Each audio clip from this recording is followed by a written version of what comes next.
So good morning children.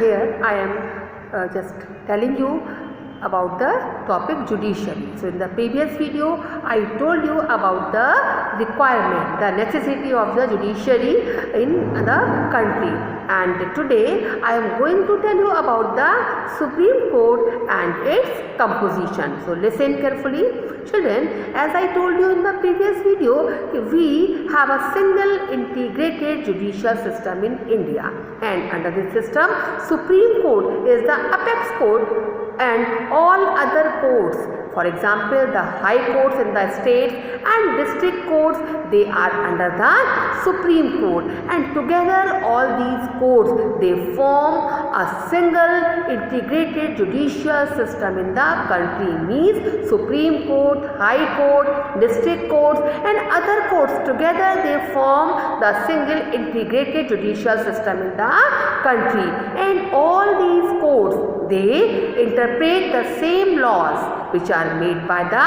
parliament, the state legislatures, and which are contained in the constitution. Means the laws which are written in the constitution, the laws which are made by the union parliament or the state legislature, they will be interpreted, they will be explained by these courts, and according to the constitution the interpretation of the ordinary laws and the laws which are mentioned in the constitution will be made by the Supreme Court, and all these courts will have to work according to the rules which are just made by the Supreme Court. Means the High Court, the other district courts, they have to work according to the rules which are decided by the Supreme Court. Okay, now let us know about the composition of the Supreme Court. So the Supreme Court, it consists of 30 judges and 1 Chief Justice, and these are regular judges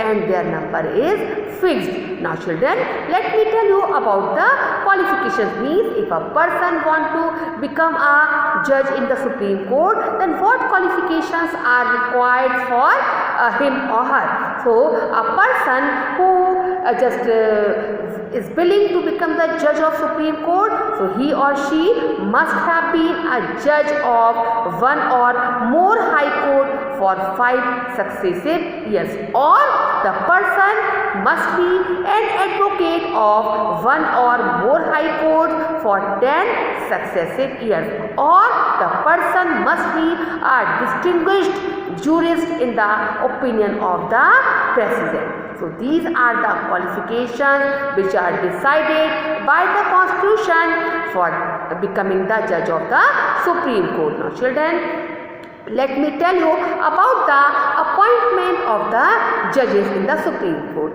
Every judge of the Supreme Court is appointed by the President, but for this purpose, President just consults with the Chief Justice and such other judges of the Supreme Court or High Court to whom he may just consider necessary for this purpose. It depends upon the President which judge, which a person he wants to just take suggestion, take advice in regarding the appointment of the judges of Supreme Court. Okay, then let us know about the term of office and removal.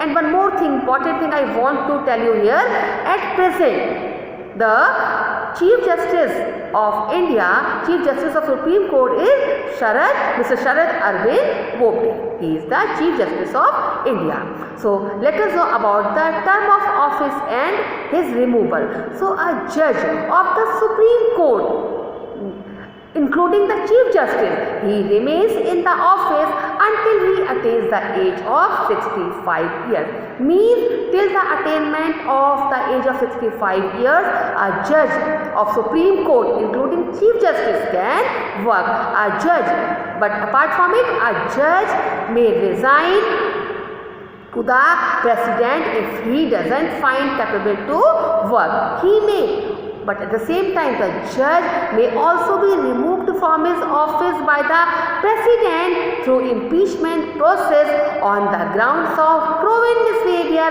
or incapacity. Means if a Supreme Court judge is found guilty of violating the constitution, if he is found incapable of working, then he can be impeached. However, this is done only when an address is passed in each house of the parliament and this address is supported by the simple majority of the total strength of a house and by 2/3 majority of those present and voting in both the house. Means the impeachment process against a judge can be initiated only when this is confirmed, this is just proved by the 2/3 majority of both the houses of the parliament. Okay, so the process which is adopted for removing the judge of Supreme Court, that is known as impeachment process. Now children, let us discuss about the salaries and allowances of the Supreme Court judges. So Chief Justice gets rupees 2,80,000 and other judges of Supreme Court they get 2,50,000 as salary per month, and these are not required to be debated and voted upon in the parliament. Means the Supreme Court judges' salaries, they are not discussed, they are not voted upon in the parliament, and salaries and the other allowances of the judges, they cannot be reduced in any condition except the financial emergency in the country. Means in normal circumstances, judges' salaries and allowances cannot be reduced. They can be increased but they cannot be reduced except only in the case of financial emergency. Okay children, so this is all for today. In the next video, we will discuss about the jurisdiction and functions of the Supreme Court. Till then, have a good day.